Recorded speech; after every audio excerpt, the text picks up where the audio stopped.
Have you ever been pushed into a corner where your dignity, your freedom, and your future all came down to a single choice?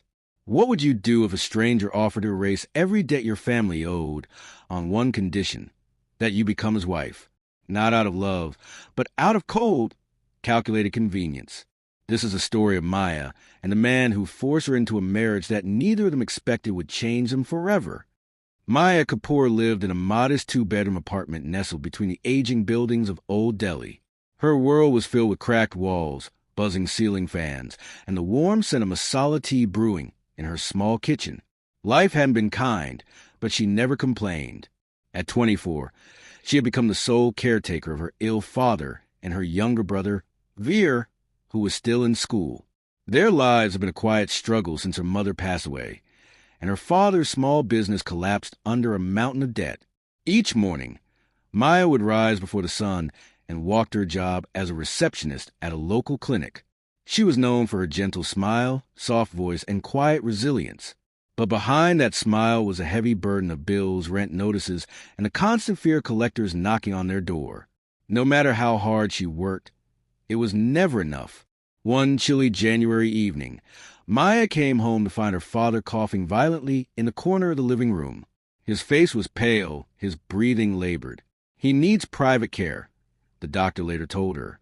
Public hospitals won't be fast enough, and he needs surgery. Soon. Maya's heart sank. The cost was well beyond anything she could afford. The next day, the bank sent a final notice. They were taking the house unless the family paid back the remaining debt in 30 days. She sat in the dark that night, alone on the narrow balcony, watching the city lights flicker like dying stars. And then, like some twisted miracle, the phone rang. "Miss Maya Kapoor?" a deep male voice said. "I have an offer for you." She almost hung up, but something about the tone, cold, sharp, commanding, froze her hand midair. "This is Aira," the voice continued. "You might know the name. I'm the one who bought out your father's failing business. And his debt." Maya swallowed hard. She had heard the name.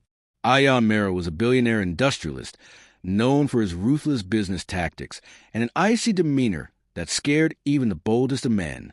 Rumor had it that he built his empire by crushing anyone who dared to stand in his way. What did he want with her? "I want you to marry me," he said plainly. Maya gasped. "Excuse me?" "Marry me. 1 year. In return, I'll pay off every rupee your family owes. Your father will get the best medical care. Your brother's education will be funded. Everything you've ever worried about, gone. All you have to do is say yes." She blinked, gripping the phone. Why me?" There was a long pause. "Because I need a wife, Miss Kapoor, and you are convenient." The humiliation in his words burned through her. Convenient? As if she were a piece of furniture, a token in some cruel game. "Why would you need to marry someone like me?" she whispered. Again, silence. Then he said, "For business reasons. And because I don't have time for love, emotions, or messy relationships. I need a wife on paper. One who won't interfere. One who won't ask questions." Maya felt her blood boil. "So you're buying me?" "No," he replied, calm as ever. "I'm buying your silence, your time, your obedience." Tears stung her eyes. She wanted to scream, to throw the phone, to tell him exactly what kind of monster he was. But then her father's frail face flashed before her, her brother's future, the walls of their home crumbling around them. She clenched her fists and said the words she never imagined she would. "When do we meet?" The next day, she was taken in a black luxury car to the towering glass building of Aira International. She sat quietly in the elevator, surrounded by mirrored walls that reflected her simple cotton salwar kameez and tired eyes. She looked so out of place in a world of polished floors and diamond cufflinks. When the doors opened, she found herself standing before a man who didn't just own the room. He was the room. Aira was tall, sharply dressed in a navy suit that probably cost more than her entire life savings. His jaw was chiseled, his dark hair immaculately styled, and his eyes, those cold gray eyes, scanned her like she was a file he needed to sign and forget. "You're shorter than I imagined," he said, without a greeting. Maya stood stiff. And you're colder than I imagined. His lips curved into the faintest smirk. At least we're not starting with lies. He slid a folder toward her across the glass table. This is a contract. You'll read it, sign it, and tomorrow we'll be married. No guests. No ceremony. Just a court signature. She opened the folder and scanned the pages. It felt surreal. Everything was there. Her father's medical expenses, her brother's college fund, her debts, even a small monthly allowance. I'll expect you to move into my estate by the end of the week, he said. There will be rules. You will not interfere with my business. You will not expect affection. You will not try to change anything. This is a transaction, not a love story. Maya looked up at him, fire in her voice. I don't want your affection. Just keep your promise. For the first time, Ayan paused. Something in her tone, pure defiance wrapped in sorrow, seemed to catch him off guard.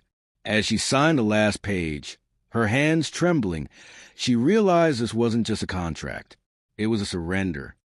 That night, she sat again on her balcony, now officially engaged to a man who didn't believe in love, a man who saw her as a debt to be managed. But beneath her calm, something was burning. Not rage, not regret, something quieter, sadder. Maya was about to step into a world of silk sheets, marble halls, and silent dinners with a man whose heart was locked behind walls she had no intention of breaking. But fate had other plans. Because no matter how cold Ayan Mera tried to be, even ice melts in the right hands. The wedding was just as Ayan had promised. Quiet, sterile, and transactional. It was held in a private office with only a government official, 2 witnesses from his staff, and a camera to record the moment. Maya wore a plain sari, her mother's only gold earrings glinting in the sterile light. There were no flowers, no music, and certainly no joy. When the officiant declared them husband and wife, Ayan didn't even glance at her. Instead, he extended his hand like a formal agreement. She took it, cold and unsure, and within moments, she was no longer Maya Kapoor. She was now Maya Mera. The next day, a luxury car picked her up and drove her away from her neighborhood, the only place she'd ever called home. Her meager belongings had already been sent to the Mera estate, a vast, cold mansion on the city's outskirts, far removed from the warmth of crowded markets and neighbors who knew your name. The estate was breathtaking, marble floors, golden chandeliers, sprawling gardens. But it felt like a museum more than a home. Every step echoed. Every wall seemed to watch her. Ayan barely acknowledged her presence when she arrived. He was always busy, either on the phone in meetings or away on business trips. When he did speak, it was with the same emotionless efficiency that had defined their first conversation. You'll be staying in the East Wing, he said on her first night. My room is in the West. We'll keep our paths separate unless necessary. Maya nodded, saying nothing. She wasn't expecting affection, but the sheer distance between them was sharper than she anticipated. Over the next few days, she learned to navigate her new world like a ghost. The house staff, all sharply dressed and equally silent, treated her with cautious respect. They knew she was a wife, but not his wife.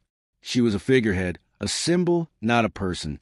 Still, Maya tried to bring some warmth to the cold spaces. She spent her mornings reading in the sunroom, sometimes tending to the roses in the garden when no one was watching. At night, she would cook for herself, though the kitchen staff offered gourmet meals. She missed the spice of her father's favorite dal, the burnt edges of homemade rotis, the laughter over mismatched plates. One evening, while passing to the hallway, she heard Ayan on a phone call. She's not important, just a name on paper. He said curtly, yes, the merger's going through. The board will approve it now that I'm married. That's all I needed. Maya froze, just a name on paper. She felt like the air had been sucked from her lungs. So it was true.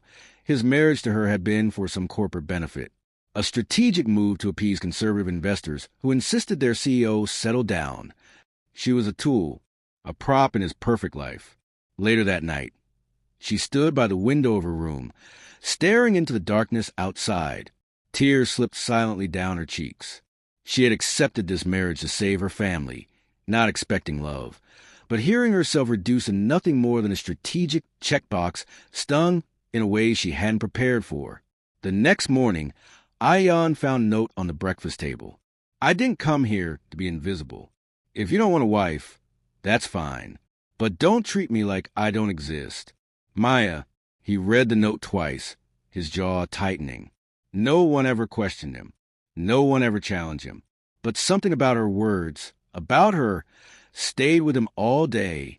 That evening, for the first time since the marriage, he asked from the staff, "Where is Maya?" "In the garden, sir." He found her in the rose garden, gently trimming the wild vines. Her long braids swayed as she moved, her hands careful, patient. There was a quiet grace to her that unsettled him. "You're good with plants," he said, clearing his throat. She didn't look up. "Unlike people, they don't lie." He took a deep breath. "You're upset about what I said yesterday." Maya stood, facing him. "Upset? No. I'm just reminding myself of the terms. You wanted a wife who doesn't interfere, remember?" He stared at her. "You're right. That's what I said. But perhaps I wasn't fair." Maya blinked. Was this the same man who spoke like he had ice in his veins? Ayan looked away, hands in his pockets.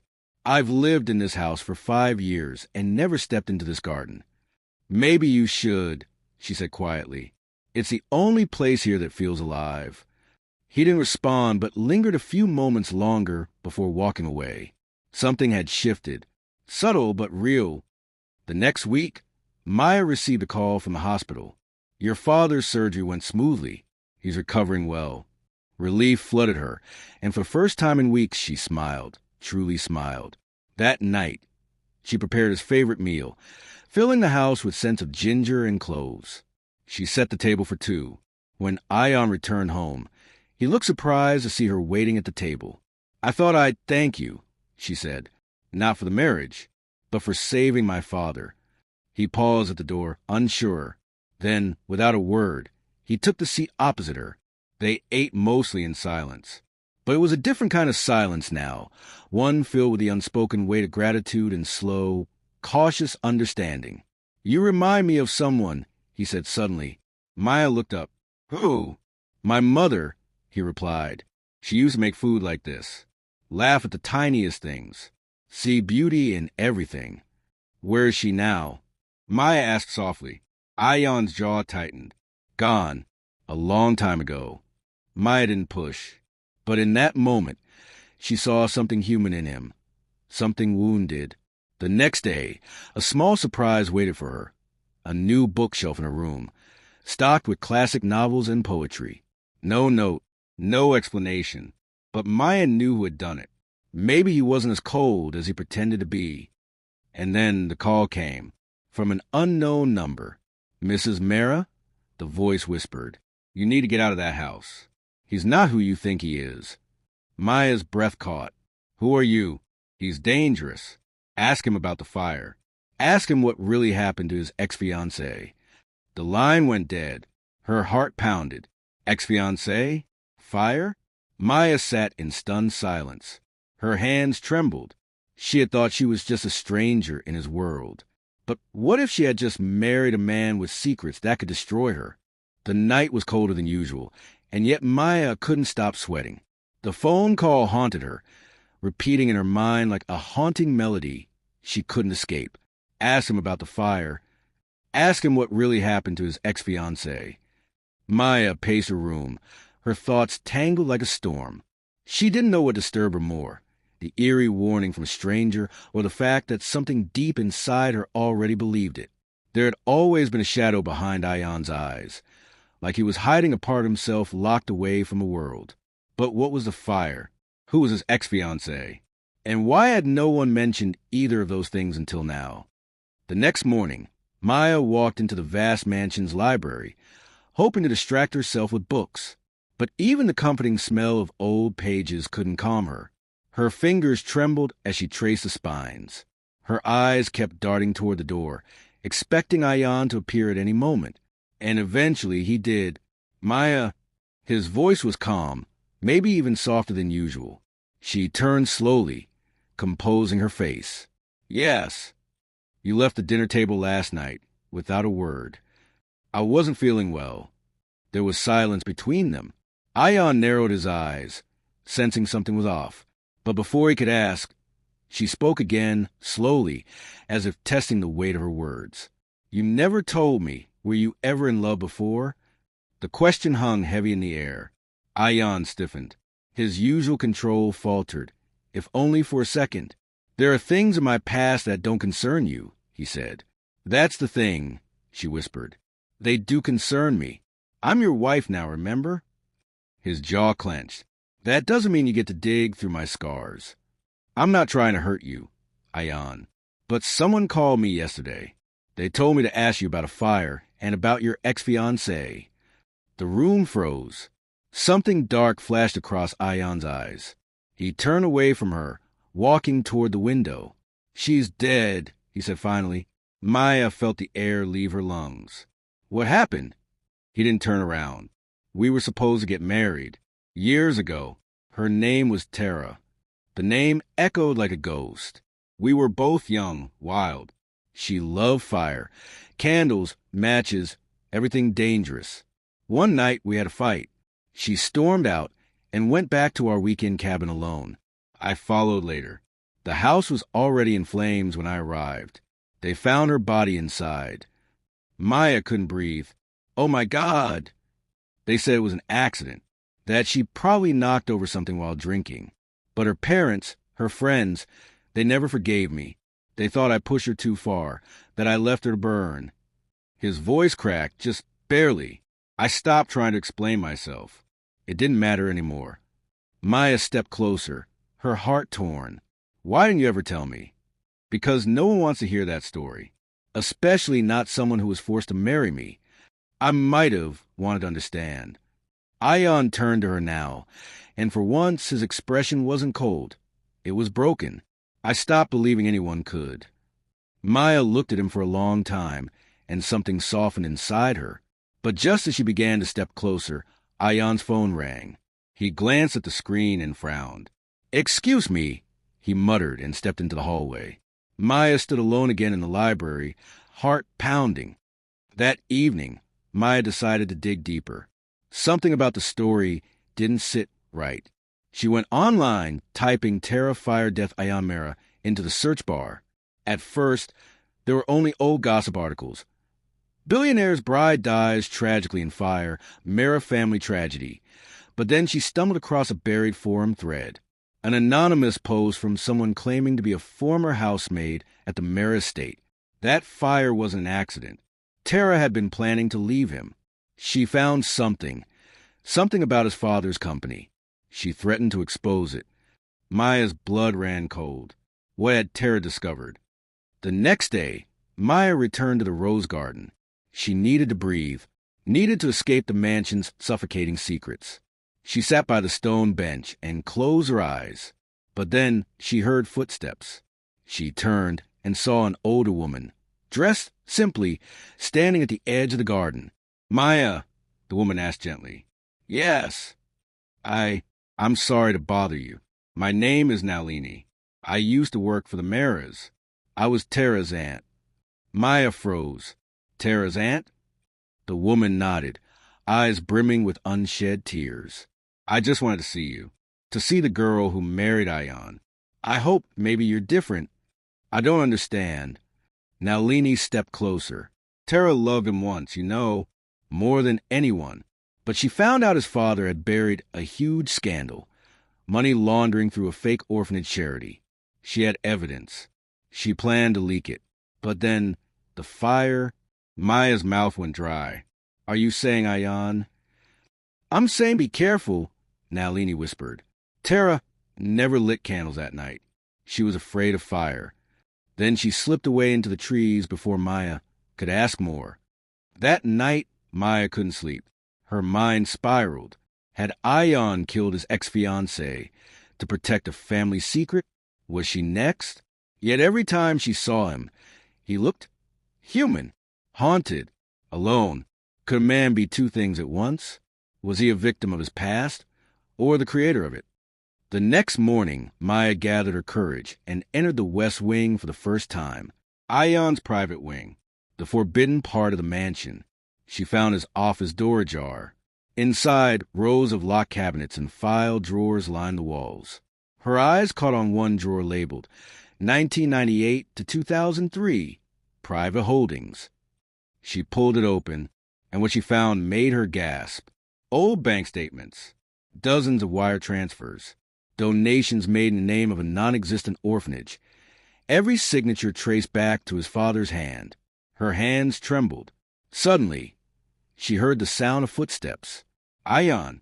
She slammed the drawer shut, heart racing, and darted out of the room just in time to avoid him. But she had what she needed. Tara had been right. That night, Maya stood in the hallway outside his room, her heart hammering. She knocked once. Ion opened the door, surprised.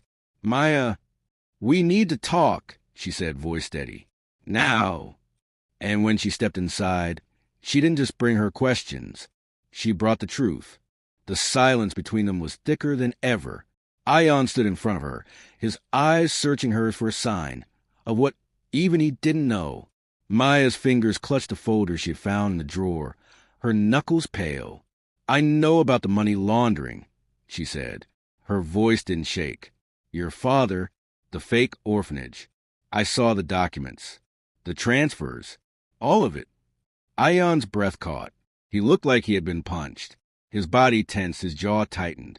But his eyes didn't flash with anger like she expected. Instead, sorrow. "You weren't supposed to know," he said finally. "But it's true, isn't it?" He nodded. "Yes, my father was behind it all. He funneled millions under the guise of charity work. He paid off the right people to keep it quiet. And when Tara found out," Maya's voice cracked. "Did you kill her?" The words sliced through the air like a blade. Ion staggered back as if she had physically hit him. "What?" he whispered. "Did you kill her, Ion?" she repeated, this time louder, desperate, broken. He sank onto the edge of the bed, burying his face in his hands. "No," he murmured. "I swear to God I didn't. But I didn't save her either." "What does that mean?" He lifted his face.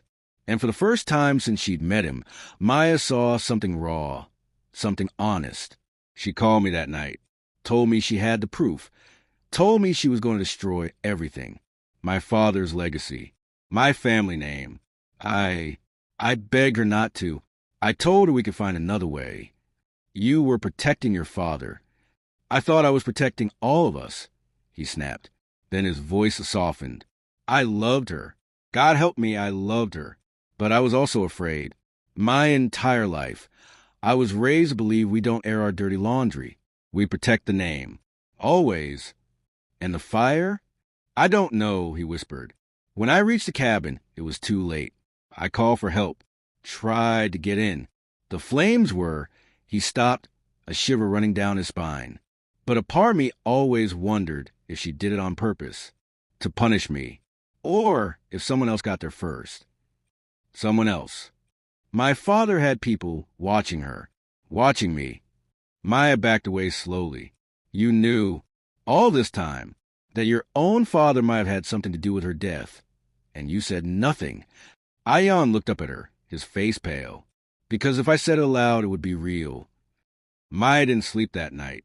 She sat by the window, watching the rain carve slow rivers down the glass.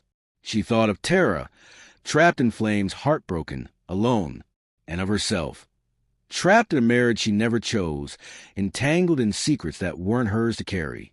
But she had a choice now.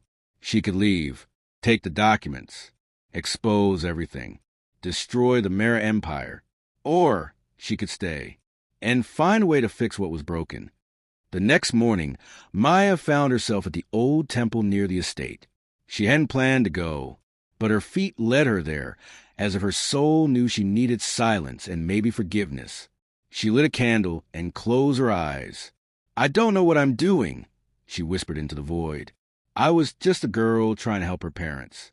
I didn't ask for this pain, this history, this man." But somewhere in her heart, a whisper rose. What if you were meant to be the one to end this curse? Later that day, Maya returned to mansion. Ion was in his study. She stepped inside without knocking. "We can fix this," she said. He looked up, weary. How? By telling the truth. By turning over the documents. Coming clean. Not for your family's name, but for the girl who died in that fire. For the part of you that still carries her ghost. Ion looked stunned. You'd stand with me? After everything? I don't know what we are, Ion, but I know what we could be if you stop hiding. He stood up, walked toward her. The room held its breath, and then he took her hand. The days that followed were a whirlwind. Together, Maya and Ion compiled the evidence. Ion called an emergency board meeting. Cameras rolled. Journalists gathered like vultures. Ion stood at the podium, Maya beside him. My name is Ion Mera. He began, voice clear. And today, I'm going to tell you the truth. He told them everything. About his father's crimes. About the orphanage scam. About Tara. The room gasped. The news flashed like wildfire. Some screamed betrayal. Others whispered. Finally, but Maya never let go of his hand. That night, the mansion was quiet. Ion and Maya stood in the rose garden, the same place where silence used to hang between them. You didn't have to stay, he said. I didn't, she replied, but I chose to. Why? Maya looked at him, eyes shining. Because somewhere in the ashes, I saw a man worth saving. He reached out, brushing her cheek. And in you, I found something I never thought I deserved. What's that? Peace. She smiled. Then maybe this marriage wasn't just about debts after all. But just as things began to settle, a letter arrived. No return address. Maya opened it, hands trembling. You did what she couldn't. But be warned, there's still secrets buried deeper than you know. The fire was just the beginning. Her heart skipped. She looked up at Ion, who had just come in, and handed him the note. His face went pale. You recognize his handwriting? She asked. Ion nodded slowly. It's my mother's. The silence was suffocating. Maya stared at Ion, waiting for him to say something. Anything. But he just stood there, gripping the letter as if it were a ticking bomb. His fingers trembled. His face turned ashen. I thought she was dead, he whispered. Your mother? Maya asked, her voice barely a breath. She disappeared after my father's scandal broke. No one heard from her again. We assumed she left the country, or he trailed off, unable to finish the thought. But this letter, it's her handwriting, Ion. She's alive, and she knows something. He sank into the chair behind him, disbelief and dread written across his face. This changes everything. Maya reached for his hand, squeezing it gently. We have to find her, before someone else does. They hired a private investigator the next morning. Weeks passed in tense anticipation. Every day, Ion grew more restless.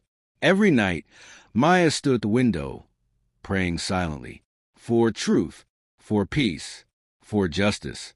And then one morning, the call came. We found her. She was living in a remote coastal town, under a false name. Her real name? Ishita Mera. Ion and Maya didn't wait. They boarded a flight the same evening. The journey was quiet, filled with unspoken fears. What if she didn't want to see them? What if she was behind Tara's death? What if there were secrets darker than they'd imagined? They arrived at a modest cottage, surrounded by cliffs and the sound of crashing waves. A frail woman opened the door. The moment Ion saw her, his breath hitched. Ma! She blinked. Tears welled in her eyes. And then, without a word, she collapsed into his arms. Inside, the fire crackled as Maya poured tea. Ishita sat across from them, her face lined with sorrow, her hands wringing nervously. I never thought I'd see you again, she whispered to Ion. Why did you leave? He asked, his voice breaking. Why didn't you tell me you were alive? She looked down. Because I was ashamed. Ashamed of what? I knew everything. What your father did. I begged him to stop, to confess. But he was too far gone. And when Tara threatened to go public, he panicked. Maya leaned forward. Was it him? Did he kill her? Ishita nodded, slowly. Yes, he ordered it. She was never supposed to die, just scared into silence. But something went wrong. They set the fire while she was still inside. Maya covered her mouth in horror. Ion was shaking. And you knew? I found out the night it happened. I wanted to go to the police, but he threatened me. Said he'd destroy everything, even you. So I ran. I couldn't live with the man I married. I couldn't live with myself. Tears streamed down her face. I sent you that letter, Maya, because you deserve to know. You were brave enough to uncover what I couldn't. And Ion, I see now you're not like him. You still have a chance to be better. The next day, Ion held a press conference. Again, only this time, he didn't stand with documents or cold statements. He stood with his mother on one side and Maya on the other. He spoke from his soul. My father was not the man the world believed. He was a criminal, a liar, and a murderer. I stand here today not to protect his legacy, but to end it. My name no longer represents his empire. It represents a new beginning. The media erupted, but this time it wasn't with scandal. It was with support. People called him brave, courageous, honest. And Maya, she became the face of redemption, the girl who entered a marriage for the sake of debt, but stayed to rebuild a broken empire with love and justice. Months passed. The Mare estate, once a symbol of arrogance, opened its doors to real orphanages, shelters, and recovery homes. Maya oversaw every project. Ion stood beside her, not as her master, but as her partner. Their love was no longer buried beneath duty and secrets. It was real, raw, resilient. And then one quiet morning, Ion knelt in the rose garden, the place where silence once ruled. He looked up at Maya with hope shining in his eyes. Will you marry me again? He asked. This time, not because you have to, but because you want to. Tears welled up in her eyes. Yes, she whispered. 1,000 times, yes. Sometimes, the strongest love stories aren't born from fairy tales, but from ashes, secrets, and second chances. Maya was never just a simple girl. She was a warrior, a light in the dark. And Ion, he was proof that even the most broken souls can find redemption when love is brave enough to confront the truth. So, if this story touched your heart, leave a 1 in the comments. If you believe love can change even the coldest hearts, share this video with someone who needs hope today. And don't forget to like, subscribe, and hit the bell, because more stories that heal, twist, and inspire are coming your way. From the Story Info, where every tale is born from truth, touched by heart, and remembered forever.